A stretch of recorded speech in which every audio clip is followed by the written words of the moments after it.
Bonjour, bon après-midi, bonsoir bivanye naho ushoboye kubonera kino kiganiro twabateguriye cuno munsi.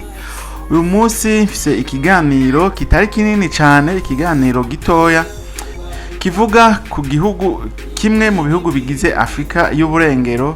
Igihugu novuga yuko uno munsi ari igihugu c'icitegererezo kuko ni igihugu uhaye uraba muri no myaka ibiri ishize kuva gitwawe n'umu president akiri muto cyane. Uravye ivyo kiriko kirakora urabona yuko ari igihugu gifise impinduka muri no minsi. Ico gihugu naco sikini ni igihugu ca Haute Volta imbere ya Thomas Sankara, ariko ubu kikaba citwa Burkina Faso. Ni igihugu rero turavye muri no myaka ibiri gitwagwa na Ibrahim Traoré na kapiteni Ibrahim Traoré, ubona yuko ari igihugu kirifise impinduka zidasanzwe kandi gifise impinduka zikomeye. Uherutse narababwiye amateka ya Ibrahim Traoré, murumva aho yaciye kugeza afashe igihugu ciwe ca Burkina Faso. Ndababwira n'ibikorwa amaze kurangura, ama industry amaze gukora n'amabarabara. Ico kiganiro ku muntu atacumvise arashobora kukirondera, kivuga ku mateka ya Ibrahim Traoré, kapiteni Ibrahim Traoré, president wa Burkina Faso. Rero uyu munsi ngomba tuvugane ku kuntu itegeko abaministre baherutse gusinyako, baherutse gusohora, rivuga ku banyafrika bose, abanyafrika bose ribemerera kwinjira mu gihugu ca Burkina Faso ata viza. Ukaba rero utari bwabone runo rubuga rwacu rwa YouTube Pisco Entertainment and Media, urahawe ikaze ugire subscribe, ufyonde no ukazogera urabona all canke tuti wafyonde kuzowejeje, uze ugira na like, ugire na commentaire, duhe na commentaire, hanyuma uze no kudugirira partager, ugisangize abandi. Rero reka tumira amateka gatoya, turaje tubabwire mwidonido, tubabwire neza na neza rino tangazo ryemerera umunyafrika kuja mu gihugu ca Burkina Faso ata viza ibanje kurihigwa.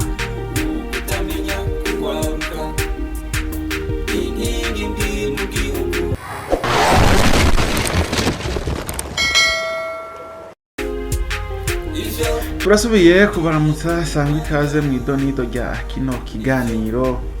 Nkuko narimejeje kubivuga, uyu munsi ngomba turabire hamwe tuvugane, ndababwire ukuntu igihugu ca Haute Volta imbere ya Thomas Sankara, umugabo uyu munsi citwa Burkina Faso, ukuntu caraye casinye, ukuntu cemerera umunyafrika wese kuja muri ico gihugu atabanje kurihira viza.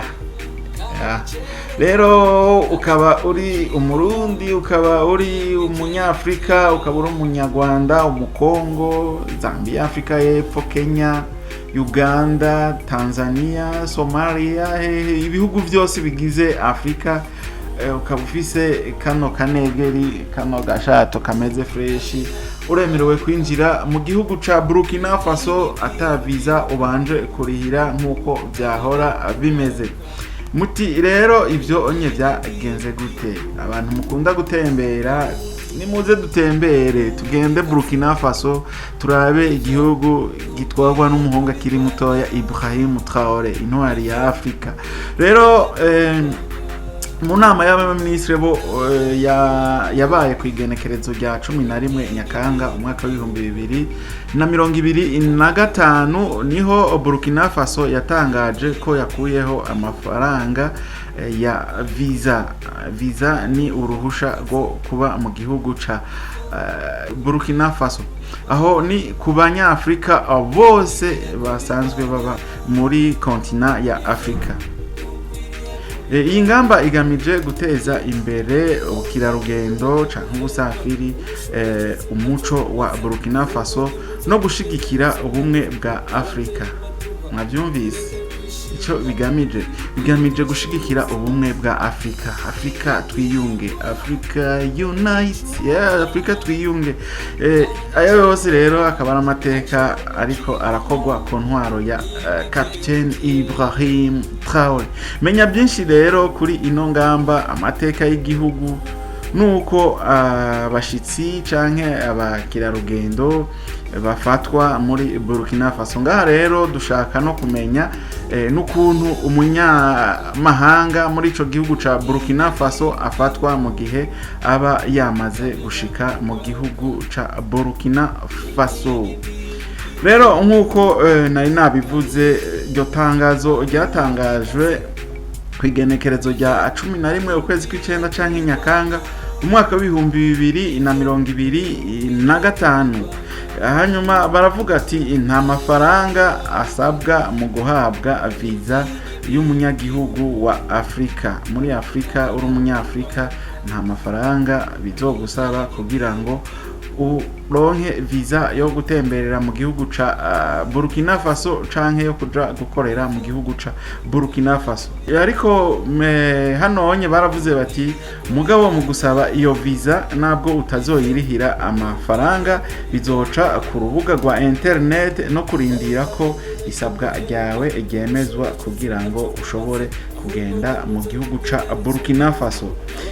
Ngaha rero baravuga bati intumbero ya rino tegeko no guteza imbere ubukerarugendo, guteza imbere donc visite ku banyafrika bashaka kuja mu gihugu ca Burkina Faso hamwe n'umuco wa Burkina Faso no gushigikira ubumwe bwa Africa. Murumva intumbero y'iryo tangazo basohoye kuri iryo genekerezo rya 11 Nyakanga ni kugira ngo bateze umuco wa Burkina Faso no gushigikira ubumwe bwa Burkina Faso. Burkina Faso ni igihugu kiri mu burengero bwa Africa, gifise imbibe n'ibihugu bikurikira, harimo nk'igihugu ca Niger kiri mu burengero mu buseruko murantunga, hakabaho n'igihugu ca Mali kiri amaja haruguru no kuvuga mu buraruko, hakabaho n'ikiri mu burengerazuba tuvuge muri West ca Cote d'Ivoire, hakabaho n'ibihugu biri muri Sud amajepfo, igihugu ca Ghana na Togo hamwe n'igihugu ca Benin. Rero reka ndababwire kandi amakuru y'igihugu ca Burkina Faso. Imbere y'abakoloni Burkina Faso yabaye koloni n'Ubufaransa, yitwa Haute Volta. Nari nabibabwiye yuko yitwa Haute Volta imbere yuko aza kugifata umuntu yitwa Thomas Sankara. Yabonye ubwigenge kuvuga independence ku igenekerezo rya 5 kwezi kwa gatandatu mu mwaka w'igihumbi kimwe amajana 960. Impinduka y'izina hari mu mwaka w'igihumbi kimwe amajana 984. Perezida Thomas Sankara yahinduye izina ry'igihugu riba Burkina Faso, risobanura igihugu c'abantu b'inyanka mugayo, abantu nyene biyemera cyo byumva. Niho uwo mujama uwo muperezida yitwa Thomas Sankara yagihindura kiva kuri Haute Volta kica kija kuri Burkina Faso. Igihugu cahuye n'ibibazo vya politike birimo coup d'etat zitandukanye, harimo iyabaye mu mwaka w'ibihumbi 2022 yashizeho ubutegetsi bwa gisirikare buyobowe uyu munsi na Captain Ibrahim Traoré. Nari nababwiye yuko tuza kubabwira n'ukuntu abanyamahanga bafashwe muri kino gihugu ca Burkina Faso. Reka rero nze ndababwire ukuntu abanyamahanga bafatwa bashitse muri Burkina Faso. Nubwo viza ku banyafrika itakiriho, abashitsi bagomba gusaba viza binyuze ku rubuga rwa internet canke biciye ku rubuga rwa internet. Ndazi mvuze ntibinyuze, ivyo byumva abanyarwanda, hari abarundi batashobora kubyumva. Ukuvuga biciye ku rubuga rwa internet no kurindira ko isabwa ryemerwa.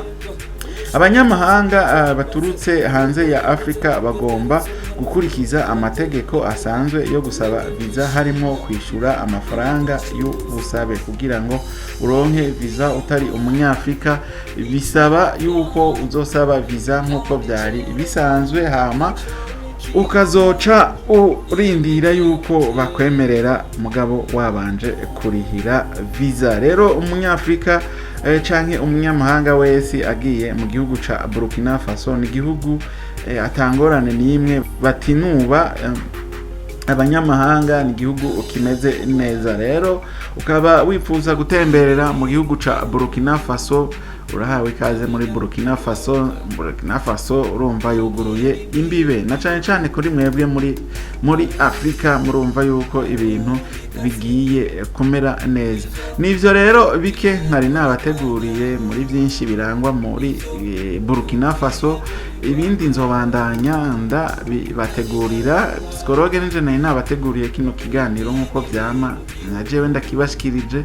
Naho butaha mu kindi kiganiro tuzobandanya tubategurira n'ibindi vyinshi, ibindi biganiro twaje ku bwanyu, atari mwebwe nta twebwe, kandi na twebwe tutari twebwe nta mwebwe.